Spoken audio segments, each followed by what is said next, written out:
আমাদের হাওড়া শহর। আমাদের হাওড়া শহরে আমরা এখন চলেছি ডোমজুড়ের কাছ দিয়ে যাচ্ছি। আজকে একটা ঐতিহাসিক জায়গায় যাচ্ছি। মেলাটা, ওখানে একটা মেলা হচ্ছে, আমরা মেলাতেই যাচ্ছি, কিন্তু মেলাটার অনেক ঐতিহাসিক গুরুত্ব রয়েছে। আর এখন রয়েছে আমরা ঠিক মা মাকড়চণ্ডীর মন্দিরের সামনে। দেখুন এই মাকড়চণ্ডী মন্দিরের সামনে যে বাজার, মাকড়দহ বাজার, এই যে এখানে রয়েছে।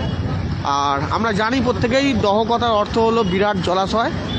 আর একটা সময় আমাদের হাওড়া জেলায় বহু জায়গাতেই বিরাট বিরাট জলাশয় ছিল, এবং সেই জলাশয়গুলোকে কেন্দ্র করেই মানে জলাশয়কে দহ বলা হতো, এবং সেই দহগুলো অনুসারেই বিভিন্ন নাম আছে, যেটা মাকড়দাহ, ঝাপড়দাহ। তো সেরকমই এই মাকড়দহ এই জায়গার নাম। আর এখানে যেহেতু মা মাকড়চণ্ডীর মন্দির রয়েছে, তাই দহ এবং মা মাকড়ের নাম অনুসারে মাকড়দহ এই জায়গার নাম। তো আমরা রয়েছি এখন মাকড়দহের কাছে। আর এখানের সবথেকে ফেমাস যেটা, তা হলো মা অন্নপূর্ণা নাম অনুসারে অন্নপূর্ণা মিষ্টান্ন ভাণ্ডার, এই মাকড়দহের বিখ্যাত মিষ্টির দোকান। আমরা জানি বহু মানুষ মাকড়দহে এলে মিষ্টি এখান থেকে খেয়ে যায়। সেই অন্নপূর্ণা মিষ্টির দোকান আমরা পেরিয়ে যাচ্ছি। এরকম গেলাম।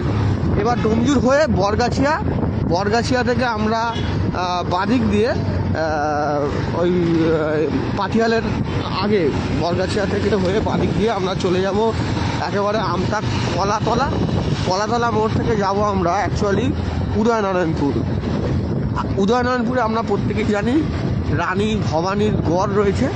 ভবশঙ্করী দেবীর নাম অনুসারে সেই রানীর গড়, এবং সেই গড়েই আশেপাশে যে মাঠ রয়েছে সেখানে রানীর স্মৃতির উদ্দেশ্যে একটি মেলা হয় প্রত্যেক বছর। তো সেই মেলাতেই আমরা চলেছি। রানীর গড়ও দেখব এবং মেলাও দেখব।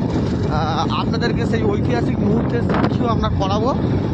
রানীর গড় এখনও কিছুটা নিদর্শন ওখানে দেখতে পাওয়া যায়, এবং শুনেছি ওখানে একটা নতুন নাকি গেট করা হয়েছে স্মৃতি হিসাবে, রানীর স্মৃতি হিসাবে, ভবশঙ্করী দেবীর স্মৃতি হিসাবে।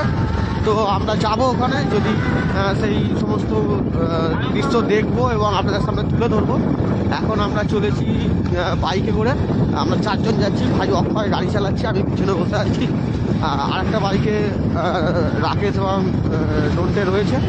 মোট আমরা 4 জন মিলে যাচ্ছি আমাদের হাওড়া শহর থেকে একটু দূরে, আমাদের হাওড়া জেলাতেই উদয়নারায়ণপুর বিধানসভা এলাকার